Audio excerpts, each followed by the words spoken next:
Tras una historia de alto perfil en el vecindario de South Shore, donde ICE, FBI y federales realizaron una redada de inmigración en medio de la noche en Chicago para supervisar arrestos de inmigrantes. Y Julian Cruz de WJ en vivo para nosotros en el barrio Chatham de la ciudad con más sobre Mesto. Julián 5:30 del 14 de septiembre del año 2025, Chicago se detuvo. No tranquilo, solo inconsciente. En la niebla, convoyes sin marcas atravesaban Little Village, Cicero y Joliet con los faros apagados y los motores al ralentí. En cada vehículo blindado había agentes federales encerrados en silencio, sus cascos bajos, sus guantes apretados, sus armas listas. Sus órdenes no eran patrullar, no observar, sino atacar.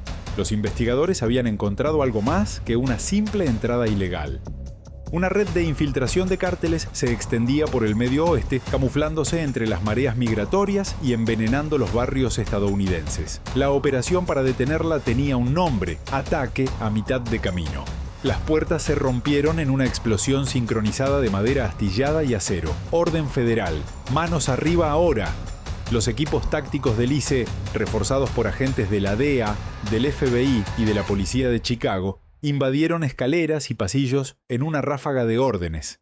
Láseres rojos, linternas cegadoras. Las familias se despertaron sobresaltadas. Algunos sospechosos se congelaron. Otros huyeron.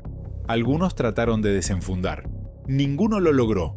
En cuestión de minutos, la primera ola de ataques había terminado. Más de 550 sospechosos estaban detenidos, hombres y mujeres de México, Guatemala, Honduras y El Salvador.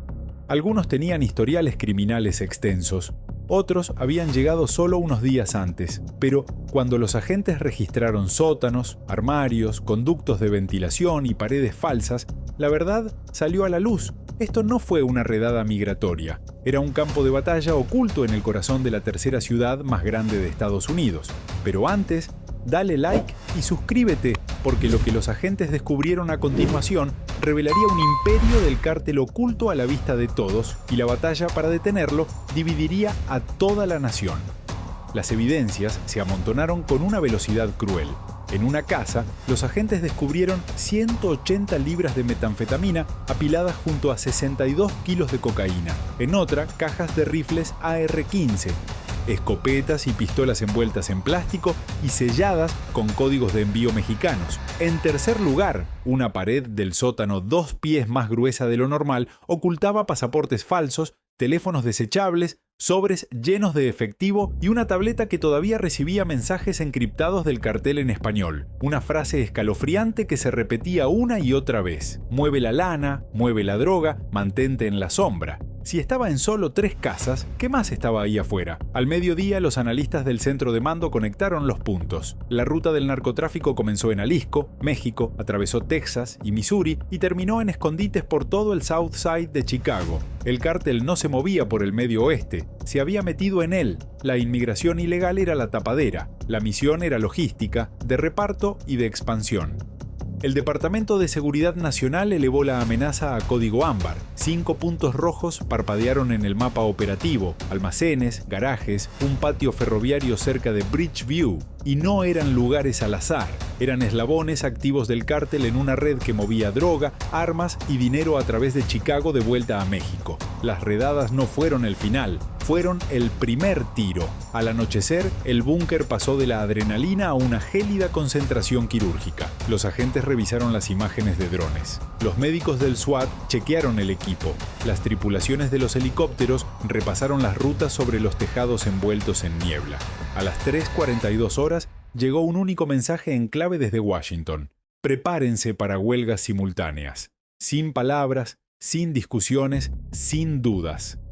Chicago ya no se inmutaba ante la violencia de los cárteles, la ciudad atacaba, pero mientras los equipos se preparaban para la segunda ola, la inteligencia descubrió algo que nadie esperaba. El cártel no evitaba el primer golpe, se estaba preparando para atacar de nuevo. Los motores rugieron antes del amanecer mientras los convoyes federales se dirigían a sus próximos objetivos. La ciudad aún dormía, las farolas parpadeaban sobre el asfalto mojado cuando los tanques salieron a Bridgeview, Cicero y Midway Railroads. Esta vez, la misión era no arrestar ni detener. Era encontrar, penetrar, abrumar, capturar. Los servicios de inteligencia revelaron que estos lugares no eran almacenes, eran laboratorios del cártel. Las primeras incursiones habían revelado la red, la segunda ola lo inmovilizaría. En la entrada de un almacén de acero en Bridgeview, los equipos tácticos de ICE se amontonaban hombro con hombro, sus gafas de visión nocturna brillando con un tenue resplandor verde. La mano del culpable se levantó. Auge. Una granada aturdidora entró volando y los agentes irrumpieron dentro. Los vapores químicos les quemaban los pulmones mientras recorrían un laberinto de barriles etiquetados como producto de México. Una pasarela resonaba por encima de nosotros. Un sicario del CJNG disparó. Las balas desgarraron la niebla. Los agentes respondieron al fuego con ráfagas cortas y controladas. En 40 segundos, 2 sicarios del cartel cayeron.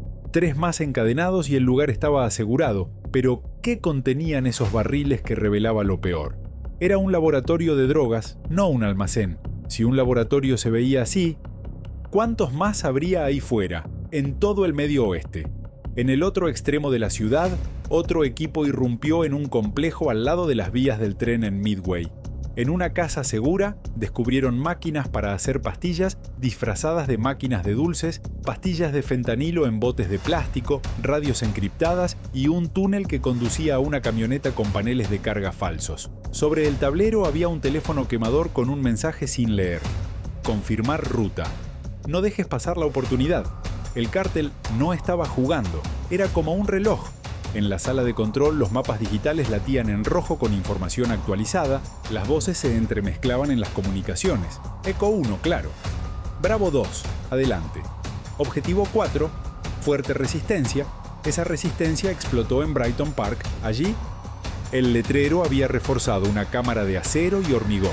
Las granadas rodaron por el suelo y explotaron en una lluvia de metralla. Un médico del SWAT arrastró a un agente herido a cubierto mientras el resto avanzaba entre el humo y las chispas. Los casquillos caían sobre el cemento como lluvia de acero. Cuando los disparos finales se desvanecieron, los agentes contabilizaron 4 enemigos muertos, varios capturados y la zona segura. Pero la batalla había cobrado su precio. Si las tropas del cártel estaban tan dispuestas a pelear, ¿quién las comandaba y qué defendían? Cuando llegaron los camiones de rescate, las cifras eran alucinantes. Se confiscaron 8.600 libras de drogas, 37 armas de fuego, 2 lanzagranadas, varios miembros del CJNG en custodia y 0 bajas civiles.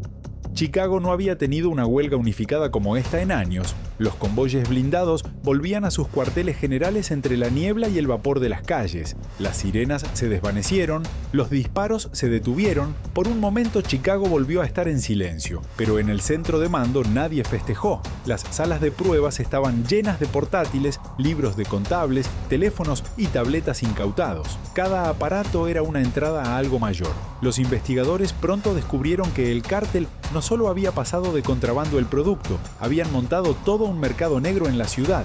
Descubrieron empresas fantasmas, tiendas falsas, negocios solo en efectivo, nóminas de migrantes que desaparecieron tras cruzar la frontera. Un policía forense lo declaró. No se infiltraron, se infiltraron.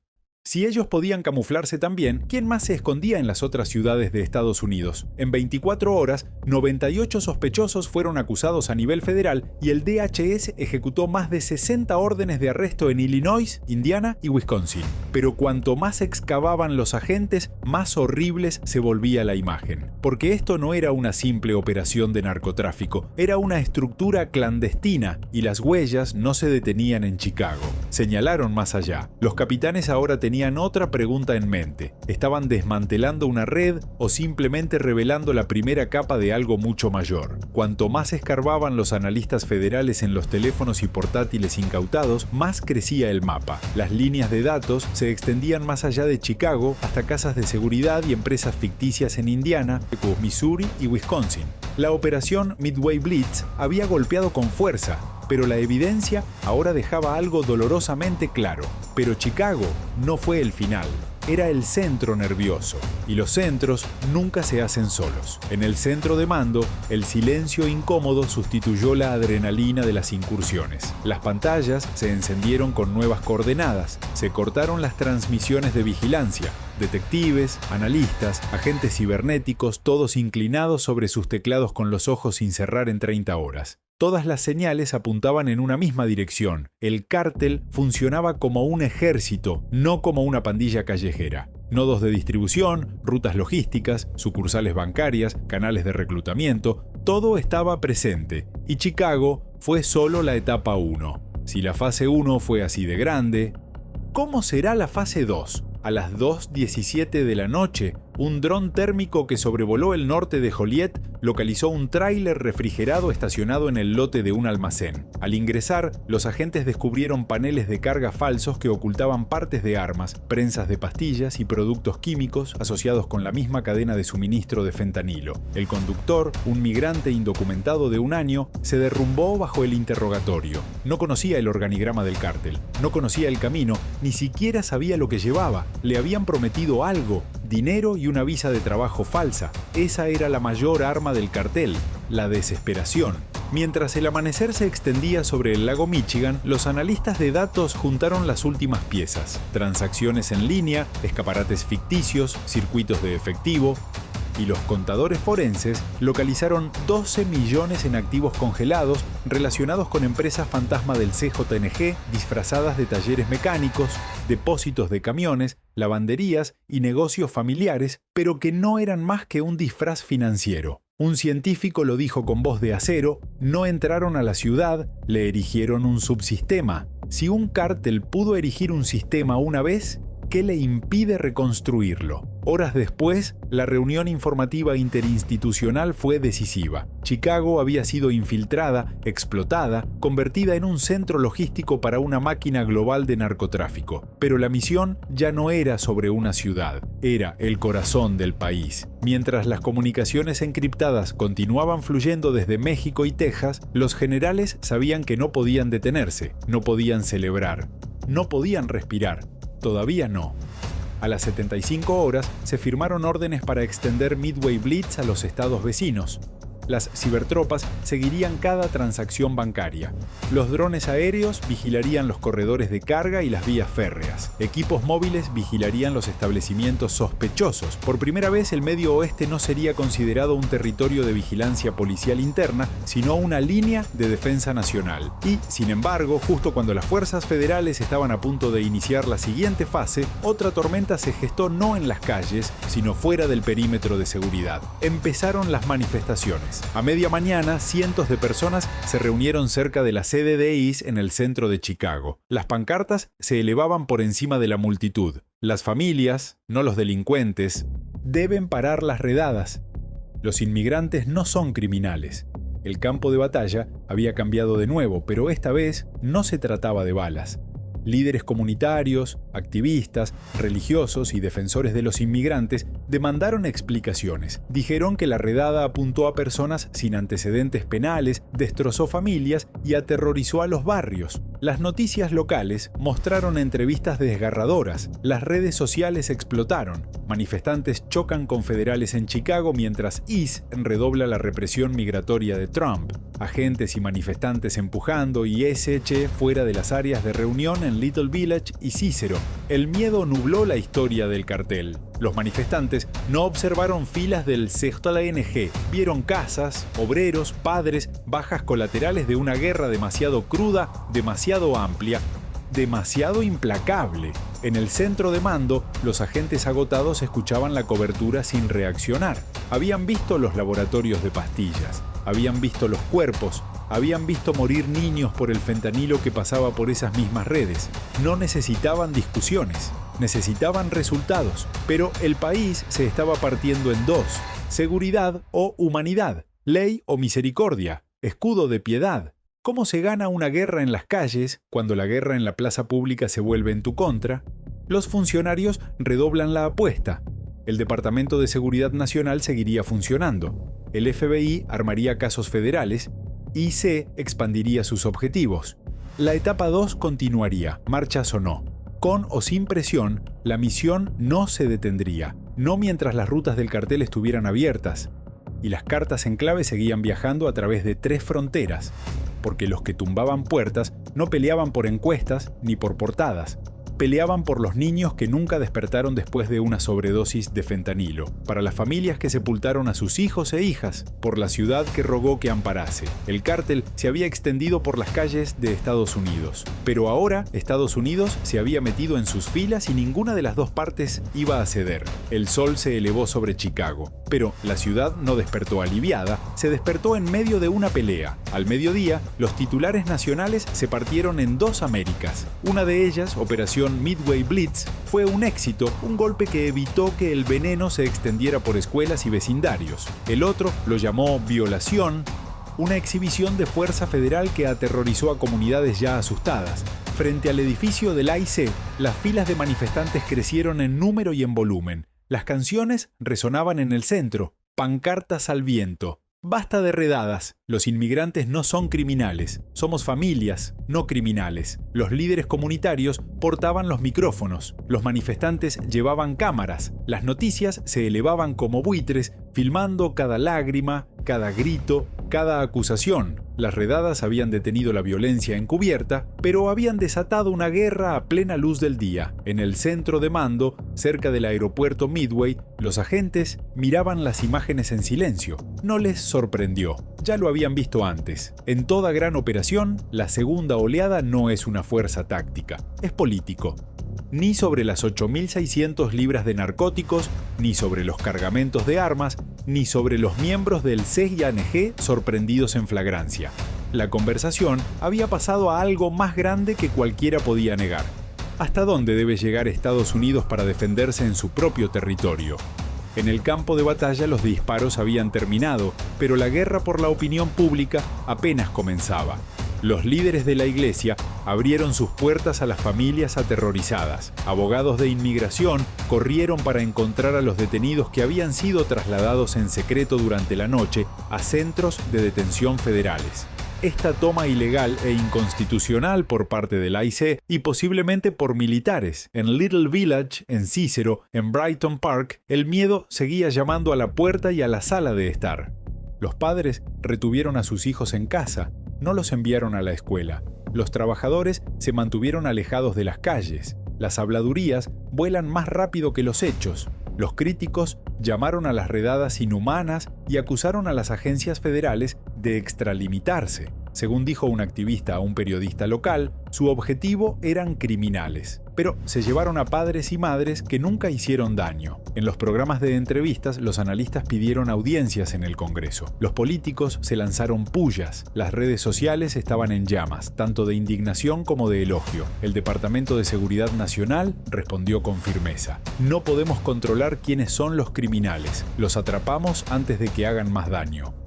Dos Américas diferentes mirando la misma operación y viendo dos realidades diferentes. Las cifras oficiales se hicieron públicas días después. Se han acusado a 98 sospechosos federales. Se han sacado de las calles 4,3 toneladas de estupefacientes valoradas en $4,3 millones. 12 millones de dólares en activos congelados. Decenas de armas confiscadas. Una red de cárteles descubierta en el corazón de Estados Unidos. Para los misioneros, esos números lo decían todo. Menos sobredosis, menos pistoleros de cárteles, menos huellas dactilares de cárteles en las calles de Chicago. Para los contendientes, los números no importaban. Su pregunta era ética, no estratégica. ¿Puede un pueblo seguir siendo humano sin dejar de estar seguro? Para los aviadores que habían volado en Midway, la respuesta era más sencilla y más brutal. Habían recorrido túneles repletos de máquinas para hacer pastillas. Habían visto cuerpos destrozados por el fentanilo. Habían presenciado cómo los mensajeros de los cárteles se desvanecían en los barrios en medio del caos migratorio. No lucharon por aplausos, lucharon por sobrevivir. Estados Unidos había disparado primero, ahora debía de sostenerla. A finales de septiembre, Chicago estaba más tranquilo. Las sobredosis se redujeron, el tráfico sospechoso al almacén se desvaneció. Los Railards, que una vez traficaron con veneno, ahora estaban en la mira del gobierno federal. Pero en el centro de mando, los agentes estaban en alerta. Los mensajes en clave seguían llegando desde México, Texas, todo el Medio Oeste. El afiche fue dañado, no destruido. Su red había sido expuesta, pero las redes de los cárteles eran como ríos. Bloquea una rama y la corriente buscará otra. Por eso, Washington aprobó la segunda fase, extendiendo el Midway Blitz a Indiana, Missouri y Wisconsin. El mensaje era claro, pero la batalla no se detuvo en las líneas de Chicago. Era que los atravesaba. En una reunión informativa, una sola frase apareció en la pantalla de control, escrita por un joven oficial que había visto lo peor de las redadas de cerca. Ya no solo vigilamos fronteras, estamos defendiendo lo que significa ser estadounidense. Cuando amaneció sobre el lago, la ciudad estaba cicatrizada, pero en pie, magullada, pero respirando de nuevo. El cartel se había camuflado entre familias, negocios, identidades falsas. Los agentes federales respondieron con precisión, unidad y determinación. Y para bien o para mal, el bombardeo de Midway Blitz resonó en todas las estaciones de televisión desde Jalisco hasta Chicago. Si creas tu imperio a la sombra de Estados Unidos, la música americana te revelará. La guerra no había terminado, pero las calles eran más seguras que la noche anterior. A veces así es como llegan las victorias, no con aplausos, sino con un suspiro silencioso al amanecer. Si estás con los que se juegan la vida por la patria, dale like, comparte y suscríbete, porque lo único que defiende a un país de la oscuridad es un pueblo que se niega a vivir en él.